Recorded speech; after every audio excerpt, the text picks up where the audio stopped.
In this section, we are going to take a look at Java caching solutions. We'll explore how the Java caching standard, JSR 107, evolved from various different caching libraries by many different vendors, why the reference implementation of this standard, JSR 107, is usually not production ready in most of the real-life enterprise environments, how JCache, which has also been around earlier, implements the Java cache standard now, and what other alternatives exist from vendors like Hazelcast, Red Hat, Infinispan, or Coherence by Oracle. In this video, we are going to take a look at the JCache standard, what JCache is about, how it can be used together with Java EE.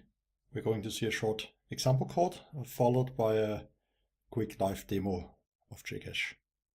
JCache is a very old JSR. It started in 2001, therefore there's the low number 107, and it was running for over 13 years to finally finish in 2014.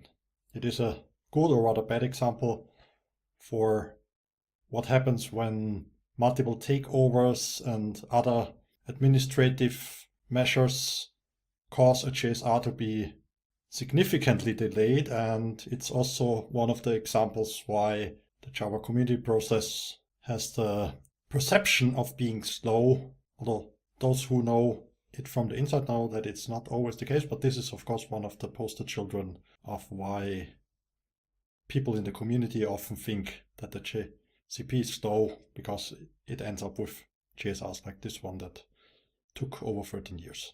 Most caching solutions are based on a map or map-like structure, and the JCache API tries to standardize the most common use cases. Although JCache, due to the delay, came relatively late, it still managed to get adopted, and it is one of the most widely implemented JSRs with probably close to a dozen different implementations.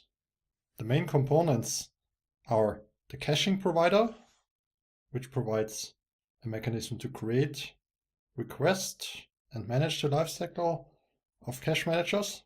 The caching is one of the few classes which is a singleton to acquire the appropriate caching provider implementation. The cache manager provides ways to configure, acquire, close, and destroy caches. The cache, which is the center point of the API, is a map-like structure that provides temporary storage.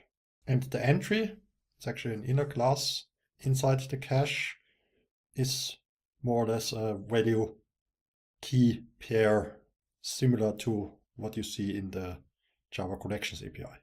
Due to its delays, the cache API never actually made it into Java EE, including Java EE 8. It may be included in future follow-up efforts beyond Java EE. As far as Java EE exists under its current name, JCache was never an official part of it. Nevertheless, you can still use it, both with Java SE and Java EE solutions, either by adding it to a dependency in your build chain, or by just dropping it into the webinf lib, both the API jar and your favorite implementation jar. JSR 107 also provides standard annotations for caching, but they're currently not picked up by the container, so most of the annotations rely on particular implementations, and not all of them are standardized or accessible through the container. Although through CDI you can also use the dependency injection and event handling, some of which we already saw in previous videos, and use them together with JCache. Here's a quick example by using the caching singleton to retrieve a caching provider. Then this caching provider offers the cache manager, and then the cache manager is used to retrieve a cache on which operations like put or get can be applied. So here we have a quick demo of the JCache standard provided by the authors and spec dates of JCache itself.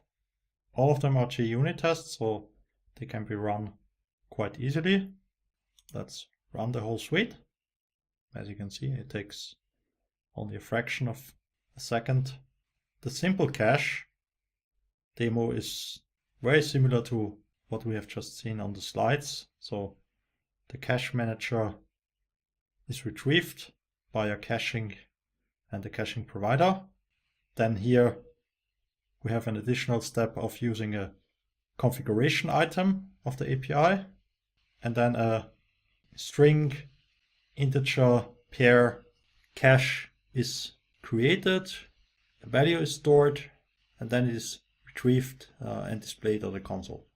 In a slightly more sophisticated example, type enforcement is used to ensure the appropriate type can be set and retrieved. Here in this example, we have a string and an integer value. And the last demo case we are going to have a closer look at also involves the cache expiration. Unfortunately, because the caching API has been around for so long, it's not really to blame. Although, for example, the Java concurrency API, which is actually used under the hood, as we can see here, time unit is actually defined by Java util concurrent, but everything else looks, in modern days, after Java SE8, the duration class exists at least in two other places. One is the Java date and time API, java.time, and the other one is also more or less behind the scenes of the JavaFX UI framework.